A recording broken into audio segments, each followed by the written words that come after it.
Your phone, it knows what you believe, not because it's listening to your conversations, but because it's watching what you click. And every single click teaches it to build a new world where you're always right. And today, what we're going to do is look at how the world gets built and why most people never notice the walls going up.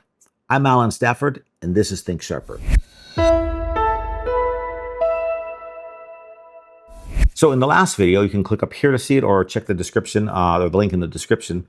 We talked about confirmation bias, how your brain filters reality to protect what you already believe. See, that filter evolved over millions of years to keep you alive. But now there's a second filter. And this one was built in the last decade. It's called an algorithm. And it does the same thing your brain does. Sorts information, keeps the comfortable stuff, pushes away the challenging stuff. Except it does it faster, at a bigger scale, and for completely different reasons. See, your brain filters to keep you safe. The algorithm filters to keep you scrolling. And those are not the same goal, but they work together perfectly, and that's the problem. Echo chambers don't appear overnight, okay? They're built in 3 stages, and every one of them feels completely natural while it's happening. So we'll start with stage 1, the click. See, it starts with one click here. You see a headline that interests you. Maybe you agree with it. Maybe it made you angry. Maybe you were just curious. It really doesn't matter. See, the algorithm doesn't know why you clicked. It doesn't even care. It just knows you clicked. And that single action creates a data point. And in stage 2, the loop, based on that one click, the platform surfaces more content like it. You engage again. Now it's a pattern. And within a few days, your feed starts to look like a curated argument of what you already believe. And here's the part that makes this so effective. It feels like discovery. It feels like the world is confirming what you suspected all along. But you're not discovering anything. You're being fed. So remember the Brussels sprouts from the last video, where your mom thought you liked them because you ate them fast? Well, the algorithm works the same way. It reads your behavior, assumes your preferences, and gives you more. And stage 3 is the wall. This is where it gets quiet. And that's what makes it dangerous, okay? Opposing viewpoints don't get removed. They don't get censored. They just stop showing up. The algorithm deprioritized them because, well, you never engaged with them. You didn't build the wall. You just never noticed it going up. And that's the difference between a choice and a cage. A choice means you saw both options and picked one. A cage means the other option was removed before you ever even knew it existed.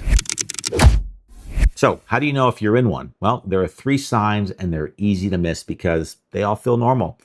Sign 1, scroll through your feed right now. If almost everyone in it agrees with you on the big topics, that's not community, folks. That's curation. See, real communities disagree. Curated feeds, they don't. Sign 2, when opposing views do show up, pay attention to how they're presented. If every person on the other side looks foolish, extreme, or irrational, you're not seeing the other side. You're seeing a caricature of it. And that caricature was selected because it makes you feel smarter for staying right where you are. And sign 3, this is the simplest one, okay? If reading your newsfeed feels comfortable, validating, even reassuring, something is being filtered. Reality isn't comfortable. It's messy and contradictory. So if your information diet never challenges you, it's not information, it's confirmation. Any one of those signs on its own might not mean much, but all 3 together, well, you're inside the chamber. So I'm not going to give you a full toolkit today on this. That's not what this video is for. But I will give you one move you can make this week, all right? I call it the feed disruption. Once a week, deliberately search for and engage with content from a source you normally wouldn't. Not to agree with it, not to get angry at it, just to break the algorithm's model of you. Click something that doesn't match your profile. Read an article from a perspective you'd usually scroll past, or watch a video from someone your feed would never recommend. See, the algorithm has a profile of you. Your job is to make that profile wrong. That's not weakness. That is sovereignty, my friend. Look, echo chambers don't create confirmation bias. They exploit it. And the algorithm is powerful, but it only works because your brain was already doing the filtering first. So if you want to understand why your brain does that and what you can do about it, I broke the whole thing down in the full video. It's called the Brain Science of Truth, and it's the foundation for everything we're building in this series. I have the link on the screen here and in the descriptions. I want to thank you for watching. I'm Alan Stafford. Think sharper, my friend, and stay sovereign.